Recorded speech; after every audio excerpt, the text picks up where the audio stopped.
una ko pong naalala, mother ko.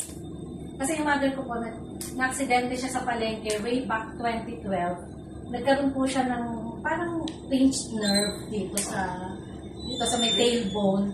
So, ang nangyari po sa kanya, hirap siyang makalakad, hirap siya tumayo, hirap siya umupo. Lagi lang siya nakahiga. Tapos, ang dami niyang pain, ang dami-dami niyang pain. So, for so many years, tiis-tiis lang siya. Kasi, hindi na namin siya pina-opera dahil unang-una ayaw niya. Tsaka baka, that time, mga 70 years old na siya. Ngayon, nung narinig ko to, siya yung una ko naalala, nagpabili agad ako. That time, hindi pa kami officially naglo-launch. So, naunang bumili yung anak ko, pinadala ko, ginagamit ko sa kanya. In span of, siguro less than 2 months, ang ganda-ganda nang nangyari sa kanya. Yung binti niya, meron siyang mga, thrombosis ba tawag doon? Yung mga varicose veins na ang lalaki. Kilala mo nanay ko, lalaki talaga ng gano'n niya. Parang naging naging binti ng dalaga kasi sobrang naging, meron pang konti pero na-flatten talaga yung ugat niya. Tapos sa family ko, sa akin, primarily ang ginawa niya, natanggal yung plantar fasciitis ko. Meron akong tinitiis na pain sa paa ko, na tinitatapak ko, nahirapan ako, yung dito sa ball, dito sa sapa. Para sa kita mayaman yun, nakahirap din kasi nag-plantar fasciitis yun. Plantar fasciitis.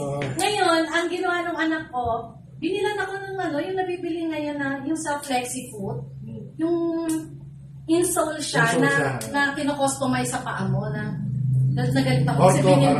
Oo, medyo pricey. Sinagalang anak ko siya, nagbayad. Tapos, nung ginamit ko na sa akin, in 2 weeks, umokay yung paa ko. Tinanggal ko, kasi hindi ako nakakalakad ng wala yan. Ang mukha nga akong tanga, kasi kahit naka-stepping ako, nakalagay yung insole kasi hindi ko talaga maipapa. So, in 2 weeks time, natanggal siya, yung pain. Tapos sa asawa ko, yung chronic back pain niya dahil sa pagbabasketball, tsaka yung sa anak ko, 1 year, hindi nakakapag-basketball yun.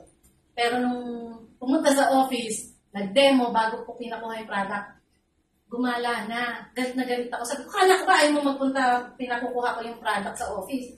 Eh, sabi niya, Mami, ay tera lang ang malakas. Sabi gano'n. Sabi ko, bakit? 15 minutes of blowing, Mom. Natanggal ang sakit ng lubog ko. So, yun yung, sabi ko, kung dito pa lang sa pamilya namin, ganito na yung ginawa niya, what more kung isi-share ko. Tapos tinawagan ko si Coach Rich. That time kasi na wala po ako sa bansa. Nasa isang anak ko ako sa Australia. Doon pa lang nagko-communicate na kami ni Coach. Sabi ko, Coach, ano ba yan? Pwede ko ba yung